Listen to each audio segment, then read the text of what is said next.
5 تاوەکو حوتە مانگە ئەنجامی دابوو بە گوتی خەباتکردن بە ناوی پەکەکە کۆتایی هات لە ڕاگەیراوەکەدا دەڵێت کاپرسی کورد بە ڕێگەی سیاسەتی دیموکراتیمان هێناوەتە خاڵی چارەسەری و ڕۆڵی مێژوویمان هەبووە بۆ بەڕێوەبردنی پرۆسەکە لەلایەن سەرۆک ئاپۆوە بڕیاری هەڵوەشانەوەیاندا و کۆتایی بە تێکۆشانی چەکداری دەهێنن ئەم بڕیارەی پەکەکە کاردانەوەیکی زۆری لێکەوتۆتەوە بەڵام تا ئێستا قۆناغەکانی جێبەجێکردنی ئەم پرۆسە ئاشتیا بە تەواوەتی دیار نین ئەمڕۆ دەپرسین ئێستا کە بەرپرسیارەتیەکە کەوتۆتە ئەستۆی دەوڵەتی تورکیا کەی قۆناغەکانی پرۆسی ئاشتی دەست پێ دەکات و چارەنووسی سەرۆک ئاپۆ و گیراوانی دیکەی پەکەکە چی لێ بەسەردێ لەگەڵ میوانەکانمان گفتوگوی دەکەین.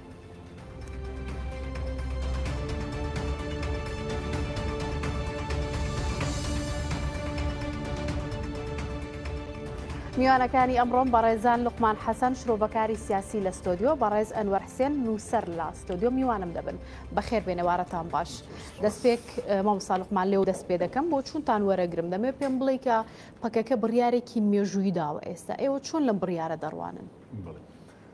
سەڵەتا سەرەتا ڕێز و سڵاو بۆ هەموو ئەو شەهیدانەی کە لە پێناو ڕزگاری و ئازادی گەلی کورد و خاکی کوردستان دەجێنیان بەخشیوە لە هەر چوار پارچەی کوردستان بەبێ جیاوازی سڵاو بۆ خانەوادەی شەهیدان هەڵبەت ئەم دەستکەوتە و ئەم هەنگاوەی ئەمڕۆی ئەو ڕاگەیاندنەکە لەکە لە ڕۆژانی پێنج و شەش و حوتی مانگدا کۆنگرەی یەکجارێکی خۆیان بەست کۆنگرەی دوانزەهەمین کە بە کۆنگرەی چەکدانان و کۆنگرەی خۆ هەڵوەشاندنەوە ناسراوە هەوڵ و خەبات و ماندووبوون و دەستکەوتی هەموو ئەو خەبات و تێپۆشانەیە کە گەلەکەمان بەخشیوێتی دۆخی ناوچەکە گۆڕانکاریەکی مێژوویی بەخۆیەوە ئەبینێت ئێمە ئەبێ خوێندنەوەکەمان بەم شێوەیە بێت ئەگەر بگەڕینەوە بۆ مێژوویەکی زۆر نزیک لە ساڵی 90 بەدواوە لە دوای داگیرکردنی کۆیتەوە کە بووە هۆی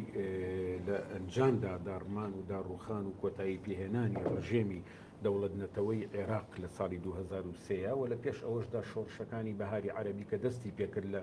تونس و لیبیا و هات هەتاوەکو گەیشتە سووریا چەندین دەوڵەت نەتەوەی بەرەنجامی سایکس بیکۆ بوون بەرەنجامی ڕێکەوتن و معاهدەی لۆزان بوون هەموو ئەمانە کۆتاییان پێهات ئەم نامەیە هەڵبەت گەیشتووە بە سەرانی دەوڵەتی تورکیا و دەوڵەتانی دیکەش لە ناوچەکەدا کاپیتالیزمی جیهانی بۆ خۆی بەرنامەی تایبەتی هەیە و نەخشەڕەی سیاسی نوێ لە ناوچەکەدا دێتە ئاراوە ئەوان بۆ ئەوەی فرای خۆیان بکەون زۆر بەناوچاری لەبەر چەندین هۆکار یەک لە هۆکارە گرنگەکان ئەمەیە کە باسی یەکەین ئەو گۆڕانکاریە ڕیشەی و جەوهەریەیە کە لە سیاسەتی ناوچەکە و لە نەخشەڕەی سیاسی ناوچەکەدا دێتە بوون و ئەنجامەدرێت هەڵبەت چەندین هۆکاری تر هەیە وەک داتەپینی ئابووری تورکیا زۆری و سەرکەوتنی کێرڤی ئۆپۆزیسیۆنەکانی ڕژێمی تورکیا کە پێکاتووە لە ئەکپارتی و مەهەپا و تێکچوونی دۆخی ناوچەکە بەهۆی شەڕی باشە کاکمان ئێستا دۆخەکە ئالۆزە یعنی لە سووریا شەڕ هەیە لە نێوان رووسیا ئۆکرانیا شەڕ هەیە لە غەزا لە لوبنان با بڵین بەرپەشدانەوەی هێرشەکان لە نێوان ئەمریکا و ئێراندا هەیە یعنی ئێستا پێویستە چەکدا بنرێ لەلایەن پەکەکەوە جا پرسیارە جەوهریەکە ئەمەیە ئەو قۆناغی کە لە ماوەی 41 ساڵی ڕابردوودا پەکەکە هەمومان زۆر باشەزانین لە قۆناغێکی زۆر هەستیار و گرنگدا پاش 40 ساڵ لە بێهیوابوونی گەلی کورد لەو پارچەی کوردستان لە 1938ەوە تاوەکو 1970 لە دوای شۆڕشی سەیڕەزای دەرسیمەوە شتێک نەمابوو تروسکایی یەک نەمابوو بە ناوی کورد و کوردبوون و خەباتی کوردی و ڕزگاری کورد و ئازادی کوردستانەوە پەکەکە لەو قۆناغە هەستیارەدا دروست بوو قۆناغەکە قۆناغی مانەوەی بلۆکی سۆسیالیزمی جیهانی بوو قۆناغی ڕزگاری گەلان بوو قۆناغی ئازادی نیشتیمانەکان بوو قۆناغی شۆڕشێکی مارکسیستی لینینیستی سەرتاسەری بوو لە خۆرهەڵاتی ناوەڕاستدا کاریگەر بوو بەو بیر و باوەڕە پەکەکە ئێمە ئەگەر بێت و ڕیزبەندی بۆ بکەین چوار قۆناغی لەدایکبوونی هەیە قۆناغی یەکەمیان لەدایکبوونی بەڕێز ئۆجالانە لە 1940 لە 1970 قۆناغی دروستبوونی پەکەکەیە ئەمە قۆناغی لەدایکبوونێکی نوێیە قۆناغی ساڵی 2000 بەدواوە قۆناغێکی نوێیە قۆناغی گۆڕانکاریە لە فکر و فەلسەفە و پارادایمی پەکەکە و بەڕێز ئۆجالان ئەم قۆناغی ئەم ڕۆژ لەدایکبوونێکی نوێیە بۆ قۆناغێکی داهاتوو باشکەوە تا پێ دوای ئەمە قۆناغی کۆتاییە بڕیارە دروستەکەیە کە پەکەکە چەکی داناوە ئەمە قۆناغی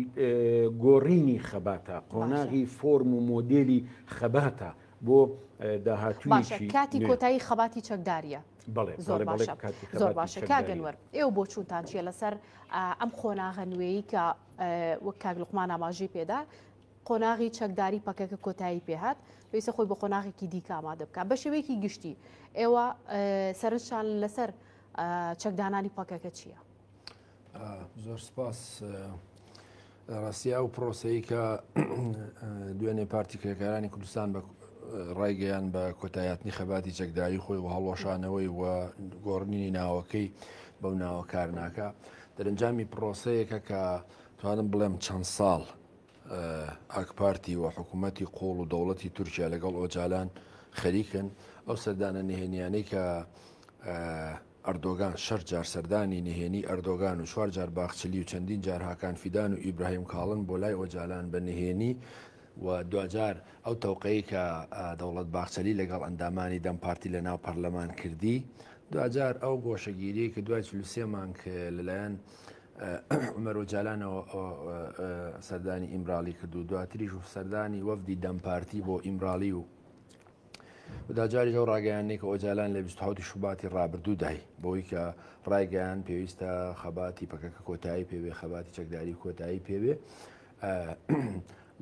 لەو کاتەیە پێکەکە وەڵامێکی دایەوە کە زۆر دقیق نەبوو ئەوە لە دەرەنجامیش لە ڕۆژانی 5 و 7 ئەم مانگی ڕابردوو پێکەکە دوایین کۆنگرەی خۆی بەست و دوێنێش ئەخیر ڕاگەیانیدا کە کۆتایی بەم شۆڕش و خەبات و تێکۆشانە هاتووە جاناوێنەی خەباتی چەکداری خەباتی 52 ساڵانەی نهێنی و عەلەنی و خەباتی چەکداری 42 ساڵی پاکە. لەڕاستی من بەش بە حاڵی خۆم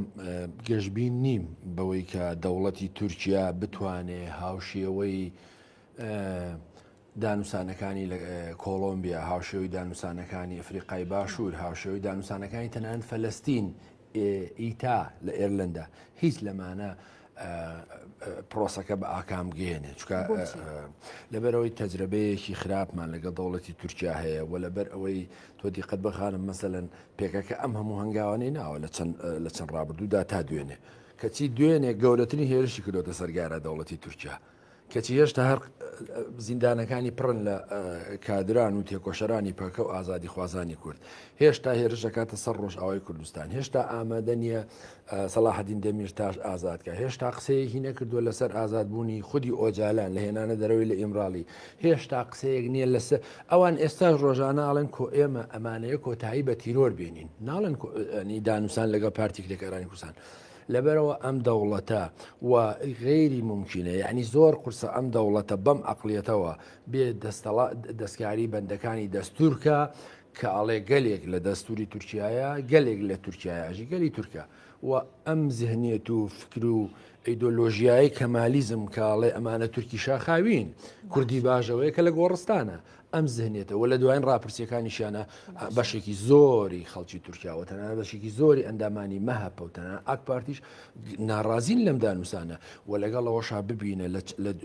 لە یەک دوو ڕۆژی ڕابردوو لە دوای کۆنگرەکەەوە لەو ڕاگەانەی پێکەکەش داوێتی ئەم دڵخۆشیە بە خەڵکی باکوور لە شەشەقامەکان نابینی و لە ناو خودی کۆنگرێک لەو وێنانەشە کە لە کۆنگرەکەی پێکەوەی بینی ئەم دڵخۆشیە نابینی و من هیوادارم ڕۆژێک بەحسەکانی ناو ئەم کۆنگرەیە بێتە دەرەوە بزانین چی وتراوە چ جەدەلێک هەیە لەسەر ئەم بەحسە گرنگە بەرحال ڕاستە خەباتی چەکداری کاگەنوەر کە گەشتبین نین بە هەنگاوەکانی تورکیا بۆ ئەم پرۆسەیە کەواتە ئێستا کە پەکەکە بڕیاری چەکدانان و خۆڵوەشانەوەی داوە پێتان وایە بڕیارێکی دروست بێ لە ئێستاە؟ لە ڕاستیە من ناتوانم لە جیاتی ئەوان بڕیار بدەم بەڵام ئەزانین بڕیاری بە بۆچوونی ئێوە جارە با پێ بڵم فاکتەری ئەساسی ئەو فشارانەی کە لەسەر پێکەکە لەسەر قەندیل هەبووە چ ئەردۆگان چ دەم پارتی چ خودی بەڕێز ئۆجالان و وڵایەتە یەکگرتووەکانی ئەمریکا هەم چوار فشارە وایان کردو پێکە بە خێرایی کۆنگرەکە بەستی ئەم بڕیارە بدا بە نەزەریم هەموو ئەو فشارانە وای کردووە بەڵام قسەکەوەیە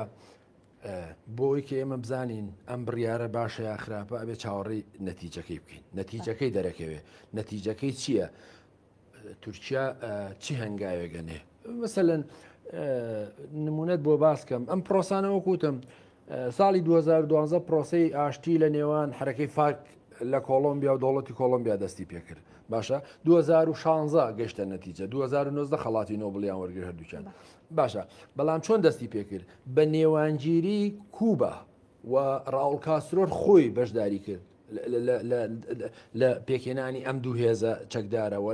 لە ئاشتی دوای بانکیمۆنی نوێنەری نەتەوەگرتوەکان دەخاڵەتی کرد دوای سەرۆکی چیلی بەشداری کرد خودی ئەمریکا بەشداری کرد دەوڵەتی نەرویژ بەشداری کرد و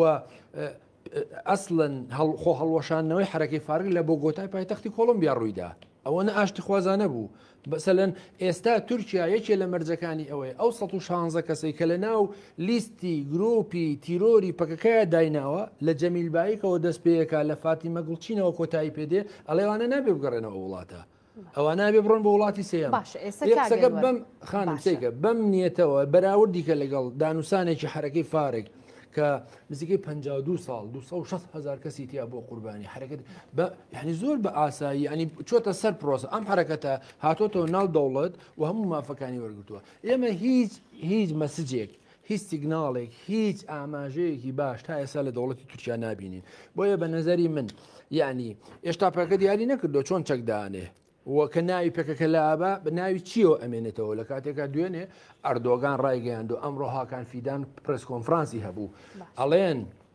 ئێمە ئەبێ هەموو هێزەکانی تیرۆ کۆتایی پێبینین و نابێ هیچ هێزێک لە ژێر هیچ ناوبیانویەکە کە نزیکی پارتی کرێکارانی کوردستان بووە بمێنێ یعنی چی خانم یعنی ئەم لیستە ئێستا لیستێک یعنی ئێستا ئەم لیستە نابێ هیچی بمێنێ ئەم لیستە نابێ هیچی بمێنێ ئەمە هەمووی دروستکراوی پارتی کرێکارانی کوردستان لە هەر چوار پارتی کوردستان 32 گروپی جیاوازە ئەردۆگان هاکان فیدان ئەڵێن نابێ هیچی بمێنێ و پێشم وایە دەوڵەتی تورکیا لەم بارەیەوە دقیقە یعنی ئەتوانێ لە خۆیەوە قسە ناکە بەڵام قسەکە ئەوەیە من هیوادارم باشە ئێستا کاگەنوەر یعنی ئەم گومانە لای هەموو تاکێکی کورد دروست بووە کە هەنێک دەڵێن بە ئاش بەتاڵی ناوە بەنەم چەکدانانە ئێستا خوێندنەوەی ئێوە چییە بڕیارێکی دروستە بە بۆچوونی ئێوە زانی ڕەنگە ئەگەم بڵم بڕیارێکی نادروستە خەڵک بلاخت تۆ خۆل لەسەر مێزێک دانیشتی و حرەکەتێک 52 ساڵ لە شاخ ئەوە دروستە بەڵام قسەکەەوەی حرەکەتێک ئامانج و ئەهدافەکانی هاتۆتە دی و هەر ئەو بەرنامەی ئەو ئەجێندایی کە پێکاکەی بۆ دروست بووە ئایا هیچی هاتۆتە دی دێتە دی ینی قسەکەەوەیە بەڕاستی پێکاکە خۆ هەنگاوی زۆری ناوە شۆڕش و قوربانیدانی زۆری کردووە دەستکەوتی گەورەی بەدیهێناوە بەڵام دیقەت بە ئێستا لە مانیفستۆی باکوور باشوور ڕۆژهەڵات ئاپۆ سەرۆکی وڵات هاتۆتە خوارەوە بۆچی بۆ مافی خۆسەری دیموکراسی لەو پەڕی دەوڵەت نەتەوەوە قبولی ناکە و کۆنفدرالیزمی دیموکراتی قبول ناکە و سۆسیالیزم قبول ناکە و لە حرەکەتێکی مارکسیستی لینینی چەپی ڕادیکاڵەوە هاتوتە سەر خۆسەری دیموکراسی مافە کولتوری و ڕۆشنبیریەکان و ئەمە قسەی من نییە ئەمە قسەی خودی بەڕێز ئۆجالانە لە کتێبی مانیفستۆی شارستانیەتی دیموکراتی بەرگی پێنجەم کە لە 2010 لە ژووری ئێف لە ئیمرالی نووسیوێتی هەموو ئەمانە ڕەت دەکاتەوە ئەڵێ تەنها خۆسەری دیموکراسی مافە دیموکراسیەکان خۆمە داوایەکی زۆر بەسیتە بەسەر ئەگەر ئەم مافە تورکیا بە شێوەیەک جێبەجێیەکە بوو مەسەلەن هەر دوێنێکە پەکە ئەم ڕاگەیانەی داوە پەرلەمانی تورکیا کۆبووێتەوە جارێ یاسای تیرۆر هەڵوەشێنێتەوە یەکسەر بڕیاری بدایە لانی کەم سەلاحەدین دەمیتاژ و ئەبڵاوجان بەڵام ئەو نا ئەو ئێستا زانیە لە چی ئەوەی ئەڵێ پێکەکە وتوێتی ئەڵێن کارێکی باشە بەڵام تەواو نییە یعنی چی چۆن چەکەکانیان داهێن کەواتاو داواکاریانی ئێستای پاکەکە کاگەنوەر پێچەوانی داواکاریەکانێتی کە 41 ساڵ بەر لە ئێستا هەوڵی بۆ داوە ئەو من خۆی وایە بەڵام ئەو خودی ئەبڵاوجالان ئەواڵێ ئەڵێ مەسەلەن لەو خۆ پێکەکە دیارە خۆ ئاڵاکەی تو ئێستا بینی مارکسلینیستە چەکشوداسی پێوە ماوە نەخێر ئێستا ئەوە نییە ئێستا خۆ دەیبینی دوای ئەو لە دەوڵەتی نەتەوە وەکوتم ئەوان خۆ پێکاکە خەبات و تێکۆشانی کە دەست پێ کردو بۆ ڕزگاری کوردستان و چوار پارچە و دەوڵەتی نەتەوەیی هەر چوار پارچەی کوردستان بۆ خۆ ئەمانە لە میدیا لە پەیڕۆ پرۆگرامی پێکرد ئێستا مەسەلەن هەر ئەوەیە کە دوایین کتێبکە خۆی نووسیوێتی خودی وەجاران ئەوواڵێ بەرگی پێنجەم خوێنەوە قسەی من نییە بەڵ ئەوانە هەمووی لادراوە ئێستا هاتوتە سەر ئەمە قسەکەەوەی بەهەرحاڵ ئەمە ئەکرێ بڵێ تەحولێکە لە فکری ئەبڵاوەجالان لە فکری پەکەکەیە لە ئیدۆلۆژیای لە خەبات و تێکۆشانی لە شۆڕش و قوربانی لە ماندوو بۆ هیلاکی پێ و دیارە دروستە بەڵام قسەکەوەی تۆ ئەم خەبات و تێکۆشانە کۆتایی پێدێنی کە من بە نظری من با پێ بڵێم لە نێوان دوو قەوسە پێم وانە قەندیل چۆڵ بکرێ دەگەڕێ بۆ لات باسی ئەوش دەکەین کاک لوقمان ئەوەی کە باز دەکرێت دەوترێ ئەوەی پەکەکە کردی ئاش بەتاڵ بوو ئێوە پێتان وایە دوای 41 ساڵ لە خەباتی چەکداری پەکەکە توانوێتی و ئامانج و ئەجێندایانی کە بۆ دامەزراندنی پرۆسی ئاشتی لەسەری بەرنامە ڕێژکرا و دامەزرا و توانێتی بەدەستی بێنێ من سەرەتا لەسەر یەک قسەی یەک وشەی جەنابەت دەستەڕۆژەیەک من با ڕاوەستەیە بکەین ئاش بەتاڵ ئێمە لە باشووری کوردستان لە عقلیەت و لە زەهنیەت و لە باگراوندی ئێمەدا تاک بە تاکی ئەم کۆمەلگایە بە سیاسیەکانیشەوە شتێک هەیە کە بینیمانە و بە تایبەت نەوەکانی وەکو ئێمە و لە ئێمە گەورەتر قەت لەبیرمان ناچێتەوە ئەو ڕۆژەی کە پێشمەرگەکانمان بینی لە ساڵی 75 لە ڕۆژی 11 ئازاری 75 بە دواوە هاتن و چەکەکانیان ڕادستە کرد بە لۆری و بە سیاری عسکەری و چەکی قورس و مامناوەند و چەکی سوک هەمویان هێنا و ڕادستیان کردەوە ئەمە بڵێ ئەمە ئاش بەتاڵێک بوو بینیمان و سەرکردەکانی شۆڕش و سەرکردەکانی حزب کوردستانیان بەجێهێشت گەلیان بەجێهێشت ئەمە چۆتە ناو مێشکمانەوە ناتوانین لەم چەمکە دەرباز بین یەکێک لە کێشە هەرە گەورەکان ئەمەیە بەڵام ئەبێ مرۆڤ تۆزێک بە ئینسافەوە لەسەر ئەم بابەتە بوەستێت من ئەم قسەیەم بۆ هیچ کەم لە بەڕێستان نییە ئەم قسەیەم بۆ تێکڕای کۆمەڵگەیە لە باشووری کوردستان جیاوازی بکەین لە نێوان سەرکردایەتی پارتی کرێکارانی کوردستان کە ماوەی 26 ساڵە لە زیندانی تاکە کەسیدایە و گۆشەگیری لەسرە دوو لە پێکهاتەی بیرکردنەوەی هەواڵانی پەکەکە و قەندیل و گەریلاکان لە ماوەی ئەم 41 ساڵەدا چۆن خەباتی ڕزگاری خوازی گەلی کوردیان بەڕێوە بردووە و دەستکەوتەکانی ئەم خەباتە لە باکووری کوردستان چییە؟ ئێمە لە بیرمان نەچێت لە ساڵی ئاماژەم پێدا لە 38ەوە بۆ 1970 تاوەکو پەکەکە دانەمەزرا بوو ئێوە ئەزانن کورد تورکەکان بە ئێمەی کورد دەڵێن چی؟ ینی بە کورتی و بە مختصری ئەڵێ شتێک نییە ناوی کورد بێ کە پێمانڵێن تورکی شاخستانی ئەمە لە چیەوە هاتووە؟ ئەڵێ لەبەرەوەی ناوچە شاخاویەکان بەستەڵک و بەفر و ساردا کە بەفرەکە ئەبارێ و ئەی بەستێ کە بەسەریا ئەڕۆی بەفرەکە لە ژێر پێتا ئەشکێ کرد ئەڵێ کورد لەمەوە هاتووە ژینە خۆڵە شتێک نییە ناوی کورد بێ بەڵام ئێستا ئەوە تا خۆ ئاقلێتە ئاڵگۆڕی بەسەرا ناتەوە ببوورە ئەزای چۆن ئاڵگۆڕی بەسەرا هاتووە بینیمان لە 2015 هەدەپا 82 کورسی لە پەرلەمانی تورکیا بەدەستێنا بینیمان لە 2009 لە هەڵبژاردننی شارەوانیەکانە چۆن کورد توانی باڵانسی هێز ڕابگرێت لە نێوان دەسەڵات و لە نێوان ئۆپۆزیسیۆنە چۆن توانی لە 5 شاری گەورەی تورکیا لە ئەستەمبول و لە ئەنقەرە و لە ئەنتالیا و لە ئزمیر چۆن توانی سەرۆکی شارەوانیەکان لە دەستی ئاکپارتی دەربێنێ هەڵبەت ئێستا ژێکێک لە هۆکارەکانی پرۆسەی ئاشتی کە سەرانی دەوڵەت هانایان بۆ کورد بردووە پێویستی بە کووردە بۆ ئەوەی نەیارەکانی نتوانن لە هەڵبژاردننی داهاتوودا ئەگەر بێت و ئەردۆغان خۆی بۆ خولی سێمی سەرۆکایەتی هەڵببژێرێت و دەستکاری دەستور بکە پێویستی بە دەنگەکانی کووردە لەبەرەوە ئەم تێڕوانینێکی زۆر چەوت و هەڵەیە باش ئەگەرەمە ئاش بەتاڵ نییە کاک لوقمان بۆچی دەوڵەتی تورکیا هەنگاوی ئاشتینانێ بۆچی ڕێگەنادا سەرکردەکانی کورد بچنەوە باکووری کوردستان یاخود هێشتا هیچ قسێک نەکراوە لەسەر سەرکردەکانی پەکەکە و کەسانی دیکە کە گیراون گەڕیلاکان ینی چارەنووسیان یەکلان من لە زۆربەی هەواڵانی قەندیل و لە هەواڵانی پەکەکەم بیستووە بە تایبەت لە بەرپرسە باڵەکانیان باسی مناڵی خۆیان جێراوەتەوە کە چوونەتە خوێندنگە و خراونەتە بەر خوێندن ئەڵێ تا ماوەیەکیش لەبەرەوەی لە ماڵەوە باس کراوە کە ئەمان کوردن بەڵام لە ماڵی شەو نەیان وێراوە بە کوردی قسە بکەن ئەڵێ تا ماوەیەکیش ئەوە ئەوڕمان ناوەتەوە بۆ دۆوە بزانین کلکمان پێوە نییە ینی دەوڵەتێک کۆمەڵگەیەک نزیکەی 600 ساڵ بە سەردەمی عوسمانیەوە هەتاوەکو ئەم 100 ساڵە 102 ساڵ 103 ساڵی ڕابردووی دەوڵەت نەتەوەی تورکیا کاری لەسەر ئەوە کردووە کە لە تورکیاە تەنها یەک گەل و یەک نەتەوە هەیە ئەویش بریتێ لە نەتەوە و گەلی تورک غەیری ئەوە کورد ئاژەڵە کورد بەشەر نییە کورد ینی ئەمە لەگەڵ ڕێزم ئەم تێڕوانینە ئێمەی کورد ئەگەر بێت و خۆمان بخەینەوەک ئەوەی کە ماندێلاوتی ئەگەرەتەوێت لە دۆخی تورکیا تێبگەی ڕۆژێک بڕۆ کورد بە لەوێ بژی ینی بینیمان ئەحمد کایە چی بەسەر هات باشە بە بۆچوونیەوە هەندێک مافی با بڵین کۆمەڵایەتی و ڕۆشنبیری و بە کوردی قسەکردن و مافی سەتایی ئەوە دەهێنێت کە واز لە خەباتی چەکداری بێنیت نا بەو شێوەیە نییە بەو شێوەیە نییە هەندێک مافی سەتایی و ئەوە نییە ئەو بابەتەکە من ئێستا ئاماژەم پێدا ینی کورد ئێستا بۆ بە ژمارەیەکی قورس لە هاوچەشی سیاسی تورکیا ینی تۆ چۆن ئەتوانی بڵێ تەنها مافی سەتایی و خوێندنە بەزم نا بەو شێوەیە نییە ینی باڵانسی هێز ڕاگرتن ئێستا بۆن مونە لە عێراقدا ئێمەی کورد سەردەمانێک و سەدام حوسێنە و جەلال تاڵەبانی و مەسعود بەرزانی بۆیان نییە لە ئاوی دزلە و فراتیش بخۆنەوە بەڵام دوایی بینیمان ڕەحمەتی جەلال تاڵەبانی بوو بە سەر کۆماری عێراق ینی ئەمە گۆڕانکاریەکی گەورەی و ڕیشەیە لە سیاسەتی دەوڵەتەکەدا لەبەرەوە ئێشتا زۆر زووە ئێمە بەم شێوازە بین هەموو شتەکان بچووکەینەوە لە بەڵام کە ئێستا کاک لوقمان باز لە پرۆسی ئاشتی دەکرێت هێشتا تورکیایی چەنگاوێکی بۆ ئاشتی نەناوە هێشتا با بڵین قەیوم لە شارە کوردیەکان ئەمە تەواوە هەتا ڕۆژی کۆنگرش بردومان بەردەوام بووە و ئەگەری هەیە لە داهاتوشدا بردومان بەردەوام بێت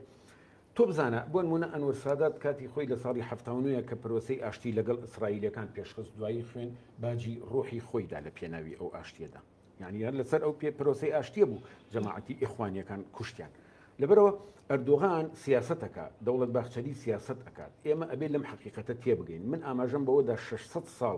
دەوڵەتێک دامەزراوە لەسەر خوێنی کورد و ئەرمەنی و چەرکەس و لاز و ئاشووری و ینی خۆ ئەو دەوڵەتە هەمومان نەزانین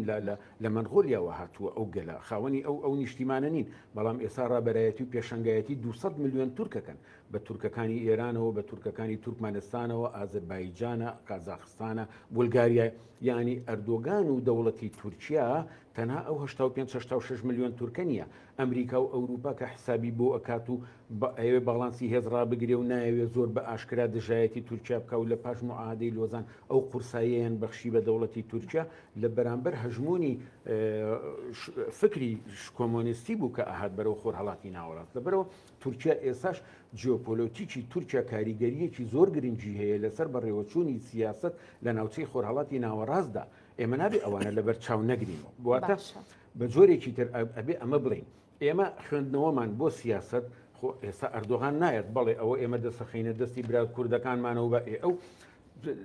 42 ساڵە 41 ساڵە شەڕە ئەڵێ کورد لە نێوان کەوانەدا تیرۆریستە پەکەکەتی ناڵێت پەکەکە ئەڵێ کورد هەمووی تیرۆریستە باشە هەر دان بە وجودی کوردانانێ ئێستاش بە هەماشەوە ناڵێ نه ئێستا واناڵێت ئێستا ئەڵێ ئازادی و دیموکراتی سەدەی نوێ بۆ تورکیا تۆ بزانە لە چەمکەکانی بەڕێز ئۆجالانیشە هینی کردویانی ئاماژەی پێداوە ئەم وشەی ئاشبەتاڵ وشەی کۆتایی هێنان بە پەکەکە کۆتایی هێنان نییە ئەمە گۆڕینی فۆرمی خەباتە بە شێوازێکی تر بە مۆدلێکی تر بە ستایلێکی تر بۆ داهاتوو زۆر باشە دەگەڕێ مۆلات کاگلوقمان کاگەنوەر ئەوەی کە کاگلوقمان ئاماژی پێدا ئێستا مافی کورد لە تورکیا هەنگاوی باشتری بڕیوە بەراورد بەڕابرد و چیتر کورد وەکو ئەو نییە کە پێشتر وەکو هاوڵاتیەکی ژمارەیەک سێر نەکرێ خودت پێگەیەکی دیاری هەیە کورد لە تورکایە ئێوە چی دەڵێن لەسەرم بابەتە بۆ چونتان چییە؟ ئەوە ڕاستە زانی دەرەنجامی ئاڵوگۆڕی جیهانی دەرەنجامی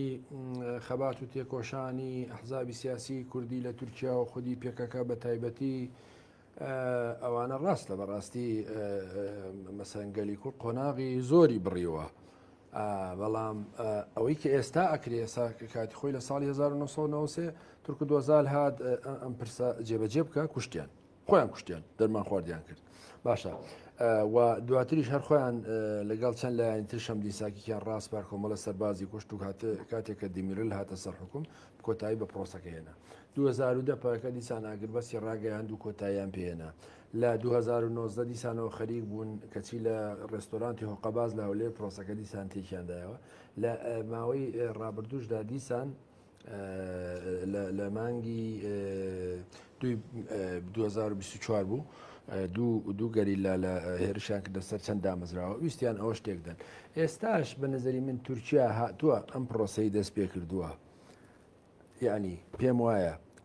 بۆیە من گەشت بینیم تورکیا جددی نییە و تورکیا نەهاتۆ کێشەی گەلی کورد چارەسەر بکە لە باکووری کوردستان ناوێ پرسی کورد چارەسەر بکە بەڵکو ئەو فاکتەرانی کە وای کردو پاڵی پێوە ناوە ئەلم ینی لە 1990 پرسی کورد چارەسەر نەکات لە 2025 بە قەولی خۆیان بەو خواست و شکل و فۆرمەی ئەوانیانەوێ بێن پرسەکە چارەسەرکەن ڕووداوەکانی 7 ئۆکتۆبر و 8 دیسەمبەر کاریگەری گەورەی هەیە لەسەر ناوچەکە. پرسی خۆسەری دیموکراسی پرسی خۆسەری لە ڕۆژئاوای کوردستان و ئەو دیفاکتۆیی کە هەیە ئەردۆگان لە ماوەی چەند ساڵی ڕابردوودا لە ڕووداوەکانی بەهاری عەرەبیەوە لە پێکێنانی خۆسەری دیموکراسیە لە ڕۆژاوای ویستی بە شەڕ لە نایبەرە ئەفرینی داگیرکرد سەرێکانی گرێسپی و هەموو هێرشە مرتەزەقەکانی خۆی و سوپای سووریا نیشتیمانی ئازاد و ئەم ئەحمەد شەرعی ئێستا هەموو ئەمانەی کرد نەیتوانی کۆتایی پێبێنێ بۆیە ئێستا بە ئەگەڕێ بە دوای بەدیلێکە ئەم پرسە ئەگەر کۆتاییشی پێنەهێنێ ئەو ڕووداوانی کە ئیسرائیل ئێستا ڕێبەرایەتیانەکە دیزایانی ناوچەکە ئاکاتەوە و دوای تێکشکانی هیلالی شیعی و تورکیا کاتی خۆشی لێرە وتم تورکیا لە دوای ڕووداوەکانی 7 ئۆکتۆبر ئەزانێ چانسی کوڕۆ لە هەڵکشانە ئەتوانێ ئەزانێ ئەبێ بە دیفاکتۆ ئەزانێ پرۆژەی مەسەلەن داوت هەیە پرۆژەی ئیبراهیمی هەیە لە منتقەکەی ئەزانێ مەسە ئیسرائیل پشتیوانی لە کورد و دروزەکانەکە ئەزانێ ئەگەرێک هەیە کە کول لەم ناوچەیە بێبەشت بۆیە پێش هەموو شتێک ئەوێ باشێک ئەم هەموو شتە ئەزانێت تورکیا وەجددیش نییە لەگەڵەوەی کە بێتە پێشەوە لە پرۆسی ئاشتی کەواتە ئەمە تاکتیکەوێ ڕۆژاوای کوردستان نێڵێ ئەو ئامانجانێکەتی بەدیبێنێ ئەمە یەک دووهم لە دوو هەڵبژارن سێ چوار هەڵبژارنەکانی ڕابردووە بە تایبەتی لە دوایین هەڵبژارنەکانی سەرۆ کۆمار و شارەوانیەکانیشە هاوپەیمانەتی دەمپارتی و جەهەپە جاپێگەیاندۆتە سەرۆک شارەوانیەکانی ئیستەمبوڵ و ئەنقەرە ئیزمیر و تێژەکەی کە لە ئەردۆگان ئەوەش تێگا کە لە 2028 بۆ پرسی گۆڕینی دەستور و بۆ پرسی سەرە کۆماربوونی خۆی پێویستی جارێشکە بە کووردە لەبەرەوە ئەم کارتەی جەهاپەشی سووتان ئێستا هاتۆ خود لەگەڵ دەمپارتی مفاوازات دەکا و خودی ئۆجالان لە تەنیشتیانە و خودی پاکەچەکدانێ کەواتە هاوپەیمانەتی نێوان کورد و جەهاپەشی لە ناو برد کەم نافسێکی سەرسەختی بوو و یعنی ئیمکانی زۆر زۆری هەبوو پرسی سەرە کۆماری لە دەست دەربێنێ وەلانی کەم پەیوەندیەکانیشی لەگە کورد باشتر بێ ئەوە دوو و دوایەوە ئەو کارتی کە بەدەست ئیسرائیلەوەیە ئێستا دەریهێناوە لە دەستی ئیسرائیل ڕاستە پەیوەندی لە ماوەی لە دوای ڕووداوەکانی 7 ئۆکتۆبر پارتی کرێکەکانی کوردستان پەیوەندی لەگە ئیسرائیل هەبووە و خۆشتان ئەگاتان لێ بۆ پەیوەندیەکانی نێوان ڕۆژئاوا ئیسرائیل چۆن بووە ئەمانە هەمی و دوایەوە ئەوێ ئەم هەژمون و هەیمەنەی کە پارتی کرێکەکانی کوردستان دروستی کردووە لە باشووری کوردستان لە ڕۆژئاوای کوردستان و تەنان لە بەشێک لە ڕۆژهەڵاتی بەهۆی پێشاکەەوە هەمووی کۆتایی پێبێنن چکە ئەردۆگان وەکوتم ئەڵێ ئەبێ هەموو ئەم دەستگا و دامەزراوانەی کە کۆتایی پێبێت کە ئەم نیێتانی ئێوە دەڵێن باش کە دەڵێن ئەمە تاکتیکێکە نیەتی ئاشتی نییە تورکیا بە بۆ چوونی ئێوە پەکەکە عەبدوڵڵا ئۆجەلان هەستیان بەمە نەکردووە ینی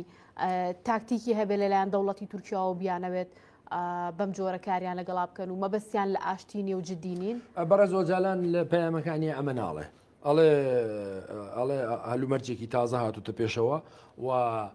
پرۆسەی خۆسەری دیموکراسی توانێت شوێن بگرێ و تورکیا جددیە لەم بابەتەیە و ئێمە ئەبێ ئەم پرسە تاقی بکەینەوە و کۆتایی بە خەباتی چەکداری بێنین بەڵام هەرگیز پێکەکە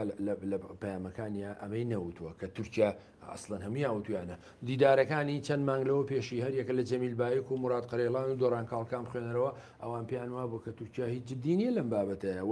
و هیچ هەنگاوێکیشی نەناوە ئێستا خۆشیان ئێستا پێکاکە چاودێرانی سیاسی پێیان وایە عەبدوڵڵا ئۆجەلان دوایین قسەی کردووە و پێکەکە ڕاگەیاندنی داوە کە پێکەوە خەباتی چەکداری کۆتایی پێدێ ئەڵێن چاوەڕێی تورکیاین کەچی دوێنێ ئەردۆگان دەڵێ نا ئەمە کۆتایی پرسەکە نییە وەکوتم ئەبێ چەکەکانیان دانێن ئەبێ خۆیان هەڵۆشێنەوە ئەبێ تیرۆر کۆتایی پێبێ ئەبێ سەرکردەکانیان بڕۆن بۆ وڵاتێکی ترکیان بەسی زۆرتر ئەلبانیایە باشە پەکەکە و عەبدوڵڵا ئۆجەلان چۆن ئەمە دەکات کاگەن وەرەگەر بزانێ تورکیا جددی نیە لە پرۆسی ئاشتیە بێتان وای هەنگاوێکی لەم جۆرە ئەنێ نەگەر خوێندنەوەیکی لەم شێوەیان هەبێت نزیکترین هاوڕێکانی خۆیان ئەڵێ لێمان پرسیون کە مەسەلەن چ زەمانەتێک چ گرنتیەکەیە کە ئێوە ئەم هەنگاوە خێرایانانێن ینی شتێک هەیە کە ئێمە نایزانین شتێک هەیە کە لە پشتی پەردەوە پێم وایە بەڕێز ئۆجەلان پێی وایە کە شتێکی گەورە هەیە بەڵام بەس بۆ خۆم بەس بە حاڵی خۆم هەز بەم شتە گەورە ناکەم مەسەلەن سادەتری وەکوتم سادەترین هەنگاوەکانی نەناوە تورکیا بۆ ئەم کارە آخر ئێستا بۆ جەنابەتم باس کرد تۆ گەرە تێپرسی ئاشتی پێشخەی خۆلانی کەمە بێ وەکو ئەفریقای باشوور بێ لە بینی نیسۆ ماندێلا و دیکلێرێک لە بینی سیستەمی ئاپارتاید و حرەکەی خەڵکی ئەفریقا وەنیە مەسەلەن نیسۆ ماندێلا 15 ئازادیان کرد ساڵی 1990 بەڵام وتیان تکایە بەهێزەکە بڵە چەکدانێوتی ناتوانم چەکدانم من نایەمە دەرەوە پێیان بڵم چەکدانێت تاوەکو پرسەکە بە جددی نەبینم پرسەکە هێندە جددی بوو نیسۆمانلا خۆی بوو بەسەر کۆماری ئەفریقای باشوور ئێوە بۆ جەناب هەبێت پێتان وایە پەکەکە خۆی هەڵبۆشێنێتەوە قەندیل بە تەواوەتی چۆڵ بکاوی لەسەر تاشە ئاماژە پێدا مەرجی تورکیایە تورکیاڵە هیچ ئەنگاوێنگانیان بەبیوانە تورکیا ئەوێ پێکەکەەوە تاوە بە ڕسمی ڕایگەاند و خۆی ڵۆشاندوتەوە ناوەکەی گۆڕی خەباتی چەکداریوە اینجا قۆناغی دوو هەم تورکیا ئاڵەیە بێ چەکەکانیان تەسلیم بکەن بەچێ بە حکوومەتی عێراق لەلایەنی کیتی پارتیەوە لە سنوورەکانی ئەوان ئەو منتخەیەکە لەژێر دەسەڵاتی ئەوانە و دوایی پێی وایە ئەبێ قەندیل چۆڵ بکرێت لەو هێزانە و هەر ئەمەش نا ئەبێ پەژاخۆی ڵۆشێنێتەوە ئەبێ باش ئەمە ڕوودەدا کاگەنوەر ئەبێ پەکەکە وڵامداتەوە ڕۆدا ئەگەر خۆت هەڵۆشاندۆتەوە ئەخ خۆ زانی خانم خۆ ڕێکەوتنی بەڕێز ئۆجالان و تورکیا لەسەر ئەمانەیە خۆ تورکیا هەموو ئەمانەی وتووە خۆ تورکیاڵێ مەسەلە نەبێ هەموو ئەم هێزانە هەڵۆژێنەوە و بێت چەکدانی بەڵام قسەکەمەوەیە وتم زەمان چییە گرنتی چییە چ لایەنێکی سێم لەم نێوەندایە ئەخر مەسەرن لە کەیسی حرەکەی فارک و کۆلمبیا وتم دایان دەوڵەت بەشداریان کردووە لە ڕێکەوتنی نێوان یاسر عرفات و شیمن پیرۆز و ئسحاق رابین لە ئیسرائیل دایان دەوڵەت بەشداریان کرد لێرە خۆ دەوڵەتێکی سێم حزوری نییە بەشداری نییە بڵێ هەڵوەشاوەتە و چەک دادەنێت و قەندیل چۆڵ دەکا باسیەوە کراوە کە کێ دەچێتە قەندیل بە نظری من لە موردەکاری نازانم بەڵام بەهەرحاڵ تورکیا پێی وایە ئەم ناوچانە لە ژێر دەسەڵاتی هەرێمی کوردستانن بەشێکی یەکەوێتە ناوچەی زەرد بەشێکی یەکەوێتە ناوچەی ساوس ئەگەڕێتەوە بۆ ئەم شوێنانە و ئەوانەشی کاکەوێتە ژێر دەسەڵاتی کۆماری ئیسلامی ئێران ڕەنگە ئەگەڕێتەوە و ئەوەشی پێی وایە لە ژێر دەسەڵاتی لە سنووری باکوورە ئەوکەوێتە ژێر دەسەڵاتی خۆی واتە پێتان وایە هێزی پێشمەرگە بچێتەوە یاخود پاسەوانی سنووری عێراق بچێتە قەندیل پێم وایە پاسەوانی سنوورێک زانین خانم پاسەوانی سنوورێک لە سنووری هەرێمی کوردستان وجودی نیە تەنها ناوە هەموو هێزی پێشمەرگەیە بەڵام لە ژێر ناویەوەی کە حکوومەت عێراقی موچەکەیدا بەڵام بەرحاڵ هەر کەس بچێ بەڵام ئەم پرۆسەیە چێنجە بەجێ بێ خۆ ئەم پرۆسەیە ئەگەر پرۆسەیەکی نیەت باشیش بێ خۆ ناکرێت بە مانجێک و دوومان وەکوتم لەو پرۆسی کۆلمبیا 4 ساڵی خایان دۆچە بە سێ قۆناغ ڕێکەوتنیان هەبووە یەکەم قۆناغی یەکەم لە 140 چەکەکانیان تەسلیمکەن وایان کرد قۆناغی دووهەم لەسەر سنووری ڤەنزوێلا 180 چەکەکانیان تەسلیمکەن بە ئاگاداری نوێنەری هاڤانە جەلسەی سێهم 180 چەکەکانیان تەسلیم کرد بە ئامادەبوونی سەرۆکی حرەکەی فارک و بانکی مۆنی سکرتێری نەتۆیەکدۆکان ئاوا تەسلیم کراوە زەمانەتی هەبووە وەکوتم حرەکەی فارک لە بۆگۆتا خۆی هەڵۆشاندۆتەوە بە ڕەسمی ڕایگەیان لەسەر ئینتەرنێت سەیکە لە یوتوب سەیکە حرەکە ئەم ڕێگان نادا ئێستا سەرۆکەکەشی بە ئاشکرا قسە بکە ڕێگان نادا هاوسەرۆکی مەسەلەن هەدەپی پێش و سەلاحەدین دەمیرتاش بێتە دەرەوە قسە بکە هەفتەیە لەوە پێش داوای نەزانم 6 ساڵ زیندانیتری بۆ بڕنەوە ئەم دەوڵەتە ئەم عەقلیەتە ناتوانی قەناعەت بە خۆت بکەی کە ئەوێ مافی گەلانی تورکیا بە مافی گەلی کورد بە و قبولی کاگە گەلێک ئەکەیسا حکوومەتی عێراقی بە هەر حاڵێک لە دوای ڕوخانی باسەوە عێراق قبولی کردووە لە پەنا گەلی عەرەب گەلی کوردیش هەیە لە پەنا ئەوەی کە عێراق دەوڵەتێکە ئەسناد دەکاتە سەر مەسەلەن شریعەت و قورئان و ئیسلام لە هەمان کاتە لە بەندی دوایەوە ژەڵە دیموکراسیشم قبوڵە زۆر باش هیچی ئەمانەی لێ نابینی زۆر باشە کاک لوقمان ئێستا کە بەڕێز ئاماژۆ پێدا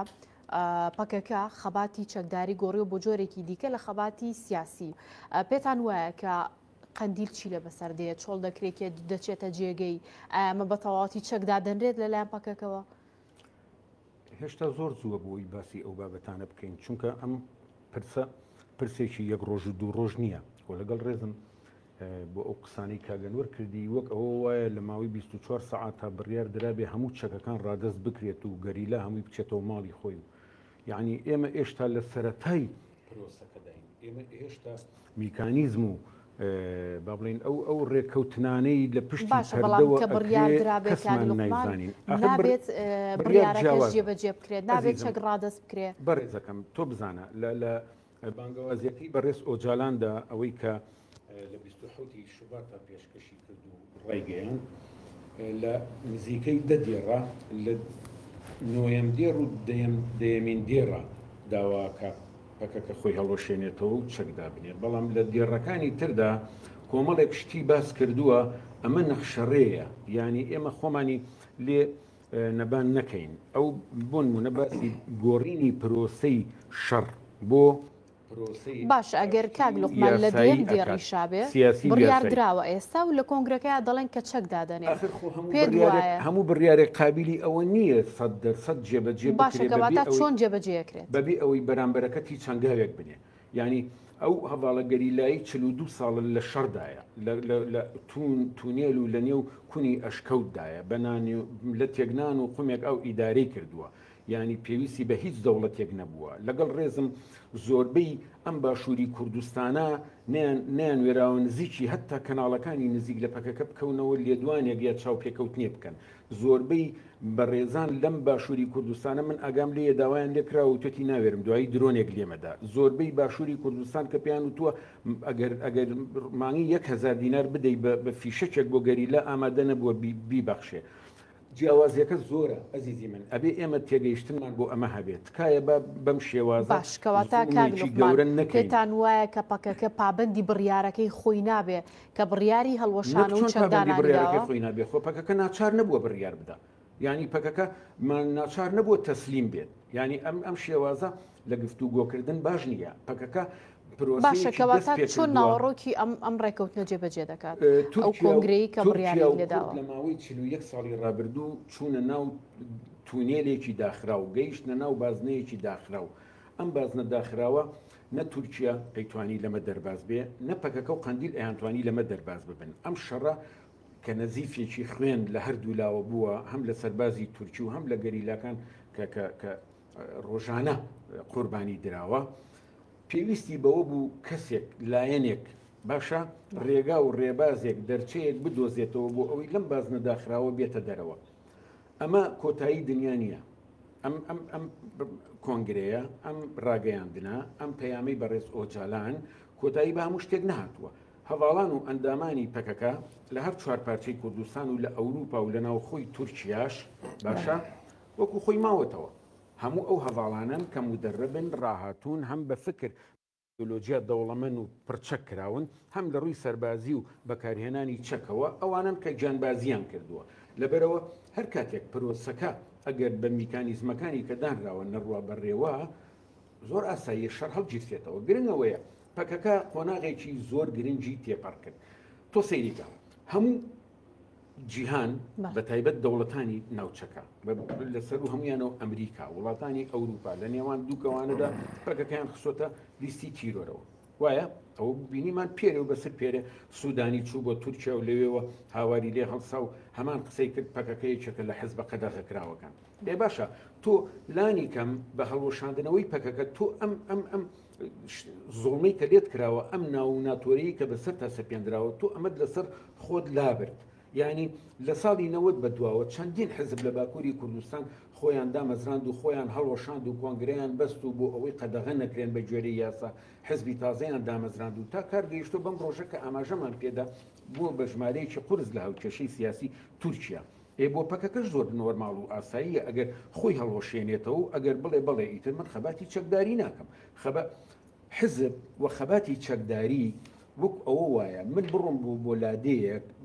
بڕێکی ڕێگاکە بە سیارە ئەڕۆم بڕەکەی تری ڕێی سیارە نییە من ئەبێ لە سیارەکە دابەزم شتی تر بەکاربێنم یا ئەبێ بە پێ بڕۆم یا ئەبێ بە سواری وڵات باشە ئێستا قسەگەل لەسەر ئەم حزبە ئەمەیە بابەتەکە خۆ پەکەکە نەتواوەتەوە نە لە ناو چووە نە تەسلیم بووە نە لاواز بووە نە چۆکی داداوە نە ڕای کردووە و ساحەی بەجێشتووە ینی ئەبێ ئەمانە لەبەر چاو بگرین تەنها میکانیزمی خەباتی گۆڕیوە و هەموو ئەلەتا لە کۆنگرەکەیە تۆ سەیری ئەو بەڵێن و سۆزەکە کە دایان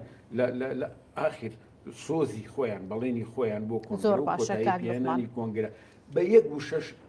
گوێبیستی سازش نابی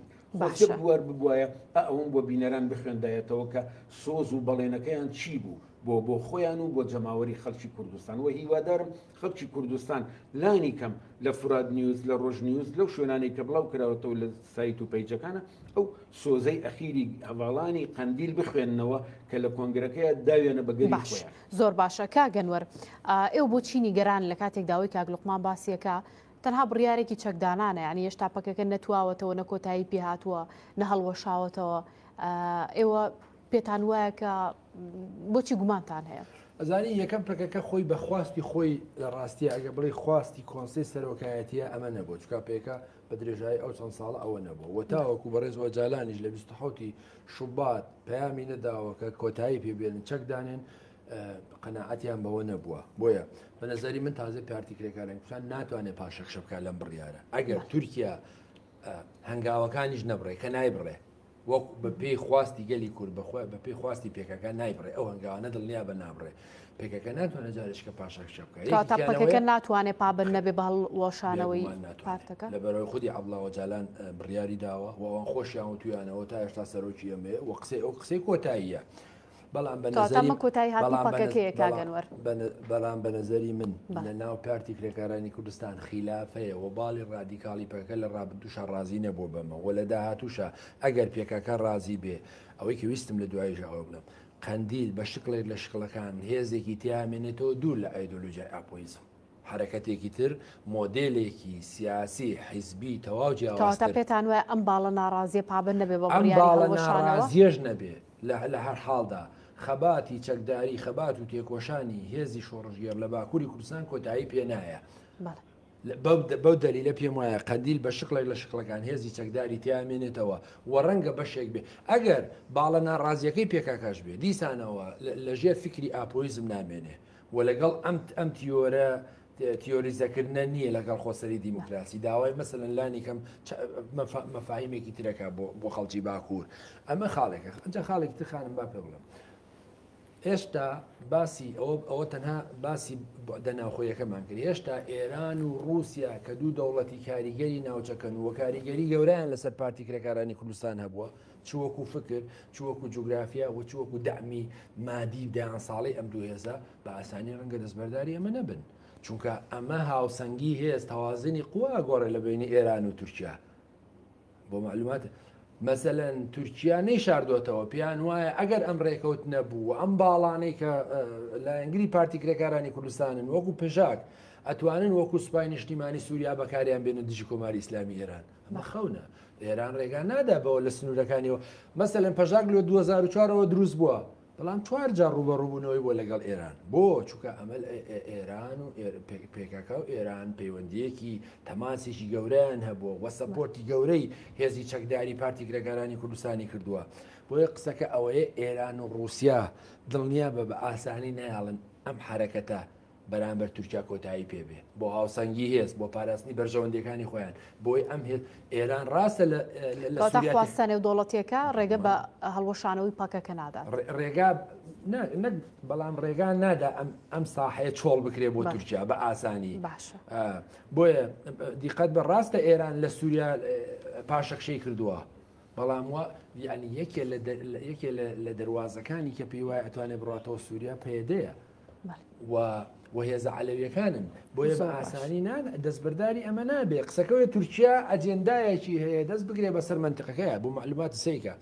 ئەگەر ئەم ڕێکەوتنەی وەکو خۆی بۆ جێبەجێ بکرێ ها کار وەکو خۆی ئەوێ نەگەوی من و تۆ ئەمانەوە یا پێکەکەوێ مەسەلەن ئەوێ چی بکە؟ ئەوێ تەواو هێزەکانی یە پەشە لە شنگال دەرپەڕێنێ کە سەر بە پارتی کرێکارانی کوردستانن و ئەو نفوزەی پاکە لە مەخمور هەیەی کۆتایی پێبێنێ و قەڵاکەی کە لە قەندیلە بە تەواوی بیڕوخێنێ و ئێنەرژی خەڵکدا بەزێنێ.